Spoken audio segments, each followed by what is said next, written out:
¿Alguna vez sentiste que te arrebataron todo, pero que en el fondo algo dentro de ti seguía vivo? Hoy te traigo una historia que no vas a olvidar. La de una mujer que fue princesa, traicionada por su propia sangre, desterrada sin nombre, sin rumbo y sin nadie, hasta que un grupo de niños huérfanos y un hombre herido le enseñaron lo que realmente significa pertenecer. Te prometo que, si te quedas hasta el final, esta historia te va a emocionar, te va a doler y tal vez te haga ver el amor con otros ojos. Este canal está empezando y necesito mucho tu apoyo. Estamos en busca de nuestros primeros 1000 suscriptores, y cada persona cuenta, así que si te gustan los relatos reales, íntimos y llenos de sentimiento, suscríbete ahora, dale like si esta historia te toca el corazón y deja tu comentario contándome qué parte te hizo sentir más cerca de Lea. Te leo. Nunca pensé que un día podría llegar a temblar de miedo al escuchar el crujido de una rama, pero así fue. Esa mañana el bosque amaneció inquieto, como si supiera que algo estaba por romperse. Había escarcha en las hojas y mis manos, escondidas en los bolsillos del viejo abrigo que Tomás me prestó, no dejaban de temblar. No de frío, de miedo. Elías Montalvo había llegado al pueblo la noche anterior. Lo vi desde lejos en la taberna, interrogando al posadero con voz grave. Nadie sabía quién era. Pero yo sí sabía lo que él buscaba. Y sentí que el tiempo que había robado a la felicidad se me escapaba entre los dedos. Los niños jugaban en el patio, sin saber nada. Simón me trajo una piedra con forma de corazón y dijo que era para que no tengas miedo nunca más, Lía. Me arrodillé para abrazarlo, sintiendo una punzada en el pecho. Quería creer que todo era una pesadilla, que Lía se iría sin descubrirme. Pero su mirada la noche anterior, tan fija, tan pensativa, no era la de un hombre. ¿Qué pasaba por casualidad? Era la de alguien que ya sabía, que me había encontrado. Y yo no sabía si huir, si confesar, si quedarme a proteger todo lo que había llegado a amar sin permiso. Tomás notó que algo andaba mal. Me observó durante el desayuno, sin decir nada, pero sus ojos no mienten. Siempre me observa así cuando quiere entenderme sin presionarme. A veces creo que me conoce más de lo que yo me atrevo a mostrar. Me preguntó si había dormido bien. Le mentí. Asentí. Bajé la mirada. Él volvió a su taza de café, pero su silencio fue más pesado que cualquier palabra. Yo no podía decirle la verdad. ¿Cómo decirle que su casa, su paz, sus niños corrían peligro por haberme acogido? Me sentí egoísta. Me sentí sucia de secretos. Pasé la mañana lavando ropa en el río como cada martes. Pero esa vez no canté. Cada piedra que frotaba era un pensamiento que no podía ordenar. ¿Y si lo enfrentaba? ¿Y si hablaba con Elías? ¿Y si le rogaba que viera lo que había encontrado aquí? ¿Serviría de algo? ¿O sería solo otra humillación pública, otro regreso encadenado al palacio del que me expulsaron sin mirar atrás? Sentí el ardor en los ojos, el nudo en la garganta. Pero no lloré, no allí, no con otras mujeres cerca. La princesa aún vivía en mí, en los reflejos que no podía quitarme, aunque ya nadie supiera mi nombre. Volví a casa con el corazón en los talones. El humo del guiso subía desde la chimenea y el aroma a pan me golpeó como una caricia. Los niños estaban decorando hojas secas para un juego que habían inventado. Clara me llamó Mamalia, sin pensarlo, y Tomás, que estaba cortando leña, se detuvo un segundo. Nos miramos. Fue solo un segundo, pero en sus ojos había algo que ya no era solo gratitud o ternura. Era algo más, algo que me dolía, porque sabía que podía romperse en cualquier momento. El amor duele más cuando sabes que tienes que dejarlo. La decisión la tomé cuando vi a Elías parado junto al pozo del pueblo conversando con una anciana. No tenía uniforme ni insignias, pero la rigidez en su postura lo delataba. Ya no era un viajero, estaba cazando. Me escondí detrás del puesto de verduras de don Ramiro, conteniendo la respiración, y entonces, como si el universo quisiera probar mi resistencia, Elías giró la cabeza. No sé si me vio, pero yo sentí que sí. Fue un segundo eterno. Salí corriendo de regreso a casa, con el corazón golpeando como si quisiera escapar también de mi cuerpo. Subí al desván sin que nadie me viera. Tenía que empacar. ¿Pero qué? ¿Empacar?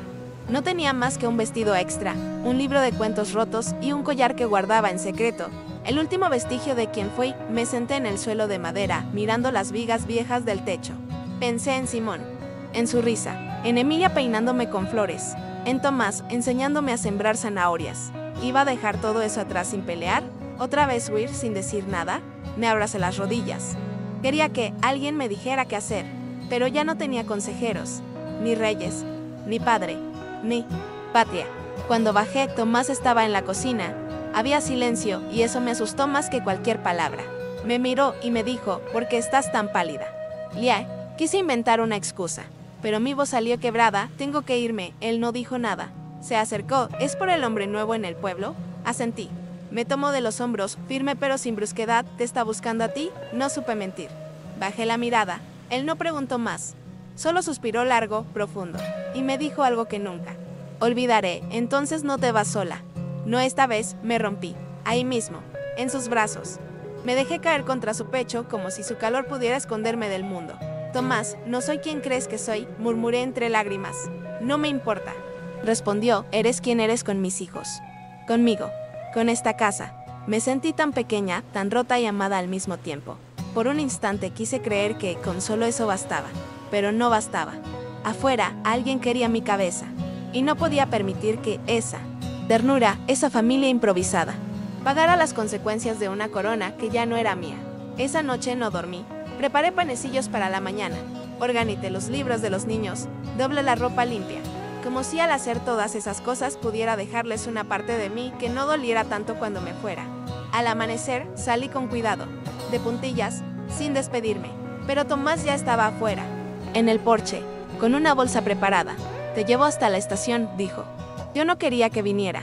Tenía miedo de que lo siguieran. Pero él fue claro, te dejo ir, si eso quieres. Pero esta vez, no vas a desaparecer sin un adiós. El camino hasta la estación fue silencioso. Caminamos bordeando el bosque, con la neblina todavía baja y las hojas húmedas pegadas a nuestras botas. Yo no sabía qué decirle. Cada palabra parecía inútil, pequeña, frente al peso de lo que estábamos viviendo. Pero Tomás, como siempre, rompió el silencio sin esfuerzo. No sé cuál es tu historia, Lia, pero sé lo que vi en estos meses. Y eso es real. Sentí un nudo en la garganta. No podía permitir que se aferrara a mí. No cuando yo era un riesgo para todos. Pero sus palabras se quedaron en mi pecho, latiendo fuerte. Cuando llegamos, la estación estaba vacía. Solo una anciana con un gallo en una jaula y un joven dormido sobre una maleta. Tomás me ayudó a subir al vagón sin decir mucho. Me dio una bolsa con pan, queso y una manta. Hace frío en los trenes de madrugada, dijo. Yo solo lo miré, por primera vez. Desde que lo conocí, vi tristeza en su mirada, pero no tristeza por sí mismo, sino por mí. Como si supiera que yo no quería irme. Pero tenía que hacerlo. Quise abrazarlo, decirle que lo amaba, que me dolía más dejarlo que enfrentar a todo un reino. Pero no lo hice. El tren silbó una vez. Era la señal. Me subí con las piernas temblando. Busqué un asiento junto a la ventana. Afuera, Tomás no se movió. Me miraba como si quisiera grabar cada segundo de mi cara. Yo levanté la mano con los dedos congelados. Él respondió con un gesto simple, apenas un leve movimiento de cabeza. Y entonces, cuando el tren empezó a moverse, lo vi caminar, rápido, luego correr, y en el último momento, subirse al vagón. No entendí nada. ¿Qué haces?, le pregunté sin aliento. Y él, con una sonrisa cansada, me dijo, no te dejo sola, Lia. Ya no más, lloré. Lloré como no había llorado nunca. Ahí, en ese vagón frío, con Tomás frente a mí, sucio de barro y con los ojos llenos de decisión. ¿Y los niños?, pregunté entre sollozos. Están con doña Marta. Les dije que volvería. Y voy a volver, pero primero, necesito saber la verdad, toda, asentí. Por fin. Ya no podía esconderme más. Ni de él, ni de mí. Le conté todo. Mi nombre, mi exilio, la traición, el título perdido, las mentiras que me obligaron a cargar. Él no parpadeó. Solo me escuchó, como nadie me había escuchado nunca antes. Sin juicio, sin miedo. Cuando terminé, estaba vacía, como si las palabras hubieran arrancado de mi cuerpo los últimos restos del pasado. Pero también me sentía liviana, como si contarle todo me hubiera dado permiso de ser yo misma otra vez. Entonces tú eras la princesa, dijo en voz baja. Asentí, pero ahora eres Lia, y eso es lo que importa. Me tomó de la mano. Sus dedos ásperos, fuertes, envolvieron los míos con una ternura que me partió en dos. Vamos a enfrentar esto juntos, ¿sí? Y por primera vez, desde que me vi obligada a huir, sentí que, quizá no todo estaba perdido. Viajamos durante horas. El tren avanzaba lento, cruzando montañas y valles cubiertos de nieve. Tomás se quedó dormido un rato con la cabeza apoyada en la ventana, y yo me quedé mirándolo. Pensé en lo raro que era todo, ese hombre rudo, campesino, que olía a tierra y a leña. Se había convertido en mi refugio más seguro. Nunca imaginé que, en mi caída, encontraría algo tan puro. Ni que después de perderlo todo, conocería por fin lo que era ser vista, sin condiciones, sin deber, solo por ser. Llegamos a la ciudad de San Aurelio al amanecer. Ahí vivía el conde Willem, viejo amigo de mi infancia. Si alguien podía ayudarnos, era él, pero también era un riesgo. No sabía si aún me sería leal o si temería involucrarse. Caminamos hasta su mansión escondiéndonos entre los callejones, cubiertos con mantas viejas. Cuando tocamos la puerta, fue su ama de llaves quien nos recibió. ¿Quiénes son?, preguntó. Y yo, tragando saliva, respondí, dígale que la pequeña Alondra ha vuelto, una contraseña que solo él y yo conocíamos. Tardó en salir, pero cuando lo hizo, no me reconoció de inmediato. Habían pasado muchos años.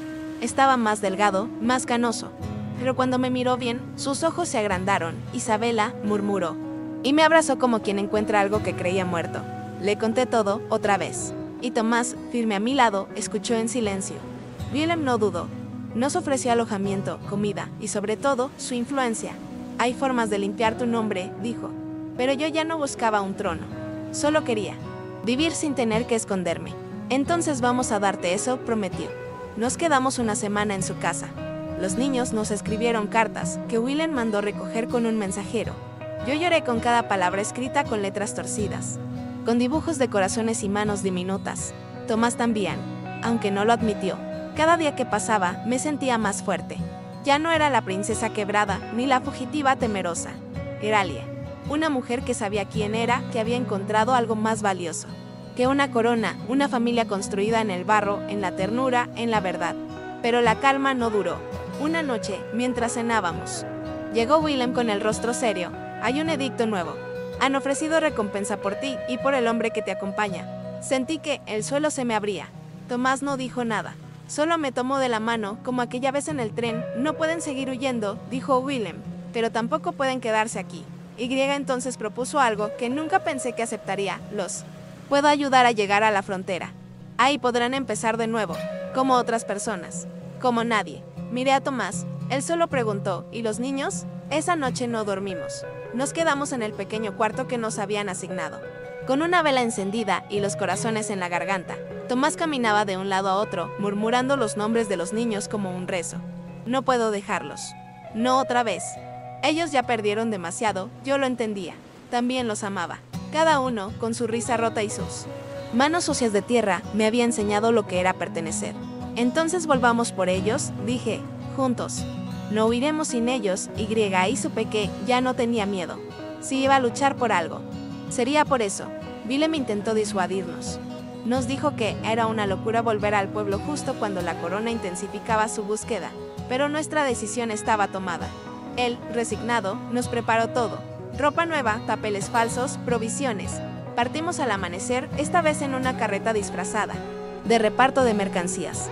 Fueron 2 días de viaje entre frío, caminos rotos y silencios largos. Tomás conducía sin parar, con los ojos duros. Yo, a su lado, me aferraba a la manta como si fuera una armadura. Pero lo único que me protegía, en realidad, era su presencia. Llegamos a Villa de los Álamos al anochecer.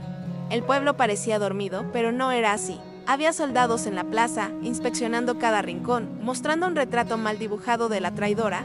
Sentí un escalofrío. Nos escabullimos por el camino del río, el mismo que usábamos con los niños para ir a recoger moras. La casa de Tomás estaba intacta, con la luz apagada y el silencio absoluto. Doña Marta salió a recibirnos, sin decir palabra, solo con los ojos húmedos. «Están bien», dijo, «pero preguntan por ustedes cada noche». Entramos con el corazón latiendo como tambor. Los niños dormían todos juntos en la sala, como un montón de gatos buscando calor. El más pequeño, Simón, abrazaba una muñeca de trapo que yo le había hecho. Me arrodillé a su lado y lo miré dormir. Tomás se acercó y me abrazó por detrás, en silencio. No hacía falta decir nada. Eso era el hogar. Eso éramos nosotros. Decidimos quedarnos esa noche.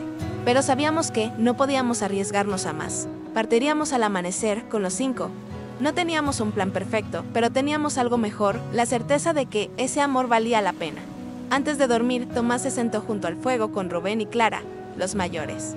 Les explicó que debíamos irnos por un tiempo, que era peligroso, pero que estaríamos juntos. Rubén, con 11 años, asintió con una madurez que me partió el alma. No importa dónde, tío. Si vamos todos, está bien, Clara, con sus trenzas deshechas y una lágrima en la mejilla. Solo preguntó, ¿y tú vas a seguir cantándome, Lea? La abracé fuerte. Claro que sí, mi amor. Donde estemos, te voy a cantar. Esa noche, mientras todos dormían alrededor del fuego, Tomás y yo nos quedamos despiertos, planeando un futuro que aún no conocíamos, pero que ya sentíamos nuestro. Salimos antes de que amaneciera, envueltos en capas oscuras y con los niños acurrucados en la carreta. Doña Marta nos despidió con lágrimas, entregándonos un saco con pan y una manta tejida por sus manos. El camino hacia la frontera era largo y poco transitado, pero Willem nos había dado indicaciones precisas. A veces los niños dormían, a veces cantaban bajito para no tener miedo. Tomás conducía sin descanso y yo iba atrás cuidando de ellos, repitiéndoles que todo iba a salir bien, aunque en el fondo temblaba. Pasamos por bosques espinosos, por pueblos deshabitados, por puentes que crujían con cada rueda. En uno de los cruces casi nos descubren. Un grupo de soldados revisaba vehículos, y tuvimos que escondernos detrás de una carreta de heno. Clara se echó a llorar, pero le tapé la boca con ternura, susurrándole al oído. Fue eterno. Cuando por fin pasaron de largo, Tomás soltó el aire que llevaba dentro. «No podemos fallar ahora», murmuró. Y no podíamos. No después de todo lo que habíamos dejado atrás. Una noche, en un claro del bosque, acampamos bajo las estrellas. Hacía frío, y los niños se acurrucaron entre nosotros. Tomás sacó una navaja y empezó a tallar un trozo de madera. «¿Qué haces?», pregunté. «Un caballo para Simón. Siempre quiso uno». Me quedé mirándolo, con los ojos llenos. A veces, el amor no necesitaba palabras grandes.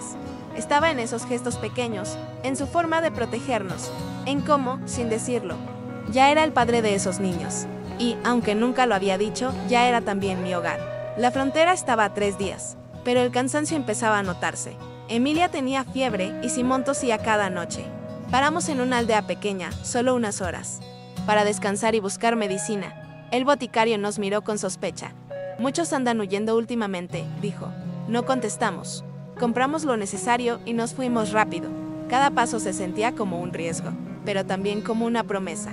La de una vida nueva, la de una historia escrita con nuestras propias manos, lejos de las mentiras y del oro. En el último tramo, cuando ya podíamos ver las montañas que marcaban el fin del reino, encontramos una patrulla. Eran 3 jinetes. Nos vieron. Tomás gritó que corriéramos. Agarré a Simón en brazos y salimos por un sendero lateral. Escuché disparos, gritos. Me faltaba el aire. Rubén corría con Clara de la mano y Emilia apenas podía seguirnos. Tomás apareció minutos después con la camisa rasgada y la cara cubierta de polvo. «Vamos, ya no están», dijo. Y seguimos, cojeando, temblando, pero sin detenernos. A veces, huir es también una forma de resistir. Cruzamos la frontera al amanecer. No hubo ceremonia ni fuegos artificiales, solo un silencio profundo y una sensación de alivio que nos quebró por dentro. Nos arrodillamos todos, Tomás, los niños y yo, en medio de un campo de trigo seco. Lloramos. No por tristeza, sino por todo lo que dejamos atrás. Por el miedo, por las pérdidas, por la dignidad recuperada. Rubén me abrazó fuerte, como si yo fuera su madre de toda la vida. Y en ese momento entendí que no hacía falta sangre para formar una familia, solo amor y coraje.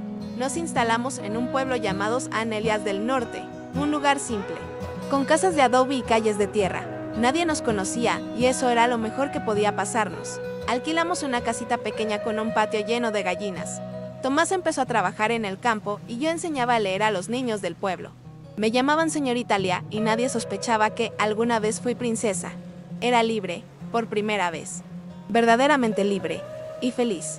Aunque el miedo no desaparece del todo. Siempre hay una sombra, pero aprendí a vivir con ella. Los niños se adaptaron rápido. Clara hizo amigas, Rubén ayudaba a Tomás, Emilia recuperó el color en las mejillas. Simón seguía durmiendo abrazado a su caballo de madera. Era como si siempre hubiéramos sido esa familia. A veces, al mirarlos jugar, pensaba en él. Castillo, en las paredes frías, en las promesas rotas de la realeza. Y me sentía agradecida de haber sido arrojada al vacío, porque en esa caída encontré lo único verdadero que alguna vez tuve, el amor. El real, no el de cuentos, el que se construye todos los días. Con manos cansadas y sonrisas rotas. Un día, mientras colgaba ropa en el patio, Tomás se acercó con el ceño fruncido. Llegó una carta, dijo. Era de Willem. Decía que mi nombre había sido borrado de los registros, oficialmente. Isabela de Montreval estaba muerta, no existía. Me quedé mirando esa hoja como si fuera un espejo. Ya no era princesa, ni traidora, ni fugitiva, era solo Lea, solo yo, una mujer común, con cicatrices y sueños pequeños. Lloré, no de tristeza, de alivio. porque por fin nadie iba a dictarme quién debía ser. Esa noche Tomás se sentó conmigo bajo las estrellas. ¿Y ahora?, me preguntó. ¿Qué hacemos? Me reí. Vivimos. Nos equivocamos. Nos abrazamos. Nos levantamos temprano y preparamos pan para los niños. Él me miró con esa ternura que guardaba solo para mí. ¿Y si te propongo algo? Sacó una caja de madera de su bolsillo.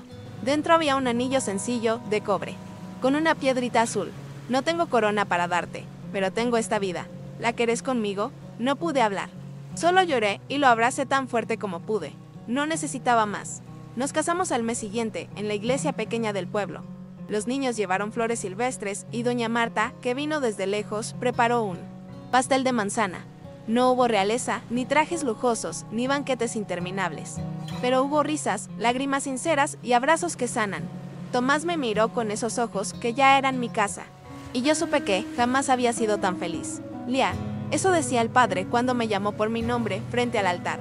Lía, la mujer que había sobrevivido a todo, incluso a sí misma. Después de la ceremonia, los niños corrieron por el campo, descalzos y libres.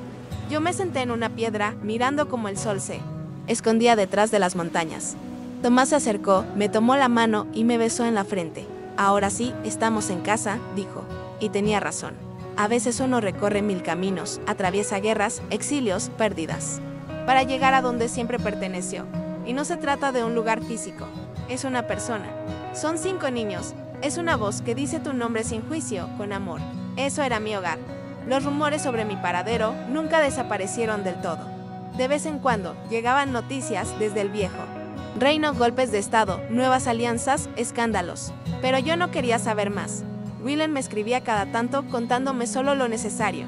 Me decía que el pueblo, en secreto, aún me recordaba con cariño, que algunos pensaban que había muerto injustamente, que otros decían que seguía viva, enseñando a leer en algún rincón del mundo. Me gustaba esa idea, convertirme en leyenda, pero seguir siendo mujer, madre, esposa. Eso era mucho más de lo que alguna vez soñé. Los años pasaron rápido. Los niños crecieron. Rubén se volvió carpintero. Emilia se casó con un maestro. Clara quiere ser doctora. Tomás Jr. trabaja la tierra con su tío y Simón aún guarda su caballo de madera. A veces me siento en el porche con una taza de té y los miro desde lejos. Pienso en todo lo que viví, en la niña que fui, en la princesa que me obligaron a ser, en la mujer que aprendió a vivir sin títulos.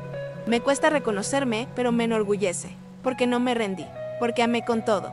Hoy es un día especial, es el aniversario de nuestro primer invierno juntos, aquel donde empezó todo.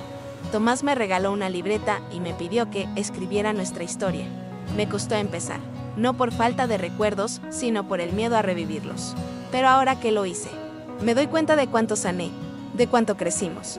Esta historia no es sobre una princesa. Es sobre una mujer que lo perdió todo y ganó lo más importante, una familia, un amor real y un lugar donde volver, siempre. A veces me pregunto qué hubiera pasado si nunca me hubieran exiliado, si me hubiera quedado en ese castillo, prisionera de un título, de un apellido, de un destino escrito por otros. Tal vez estaría muerta por dentro, como tantas reinas que solo sonríen en los retratos.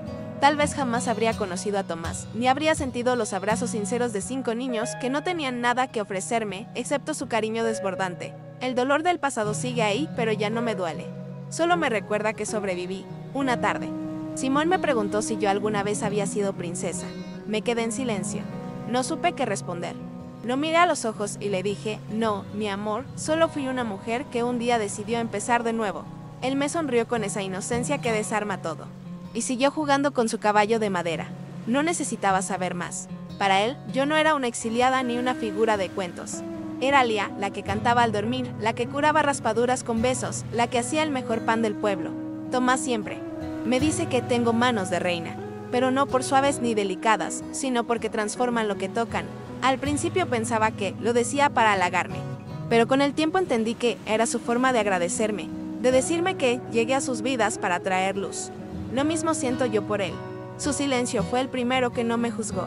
Su mirada fue el primer refugio. Y sus brazos, el primer reino donde me sentí protegida, sin protocolo, sin máscaras, solo amor del bueno, del que no exige nada. Hoy volví a escribir mi nombre verdadero en un papel. Isabela de Montreval. Lo hice en secreto, como un acto de reconciliación con mi pasado, no para reclamarlo, sino para cerrarlo. Esa mujer ya no existe, pero le agradezco, porque gracias a ella, a su caída, a su dolor, hoy puedo escribir esta historia. Hoy puedo mirar a mis hijos, porque así los llamo, y decir con orgullo que renací, no desde un trono, sino desde la ternura de una cocina humilde, de una escuela improvisada, de un abrazo compartido bajo un techo de madera. Esta noche, antes de dormir, Tomás me abrazó fuerte y me dijo, gracias por no haberte rendido nunca. Cerré los ojos y apoyé la cabeza en su pecho. El mundo allá afuera puede seguir girando con su ambición, sus castillos, sus leyes injustas. Aquí, en esta casa pequeña, hay algo más poderoso, la verdad de dos almas que se eligieron, sin coronas, sin promesas vacías, solo con amor. Y eso, aprendí, es lo único que no se puede exiliar. Hoy me atrevo a contar todo. Esto por primera vez. No sé si alguien leerá estas palabras. No sé si importan, después de tanto, pero necesitaba dejarlas por escrito, porque durante años fui silencio, sombra, fantasma. Y ahora soy voz. Soy historia. No para ser recordada, sino para no olvidar quién fui, porque aunque nadie me llame reina nunca más, fui la soberana de mi propio destino, y eso vale más que cualquier trono. Hay noches en que sueño con la vieja corte, con los pasillos fríos, con los espejos dorados, con las sonrisas falsas. Me despierto agitada, como si hubiera vuelto allí, pero solo tengo que mirar a mi lado, ver a Tomás dormido, escuchar la respiración tranquila de Simón en la habitación de al lado, y todo vuelve a su lugar. Estoy donde quiero estar, con quienes me eligieron sin condiciones, con quienes me curaron las heridas, sin preguntar por sus causas. Si algo aprendí en todo este tiempo, es que la identidad no te la da un apellido, ni una corona, ni un linaje. Te la da el amor que das y el que aceptas. Te la da la gente que te sostiene cuando todo se cae. Y aunque el mundo entero te señale como traidora, si hay un solo corazón que cree en ti, ya no estás perdida. Yo estuve rota, pero me tejieron con paciencia, con harina, con cuentos, con risas. Me reconstruyeron con cosas pequeñas, las más importantes. A veces la vida te obliga a convertirte en alguien nuevo, a morir simbólicamente para poder nacer otra vez. Yo morí una vez en un tren con un vestido roto y un nombre prohibido. Y volví a nacer en una cabaña con olor a sopa, entre niños que no sabían quién era, pero me abrazaban como si lo supieran. Eso fue mi renacimiento, sin aplausos, sin crónicas, solo con amor, el verdadero, el que no necesita testigos. Y si alguna vez alguien llega a leer esto, solo quiero decirle algo, no tengas miedo de perderlo todo.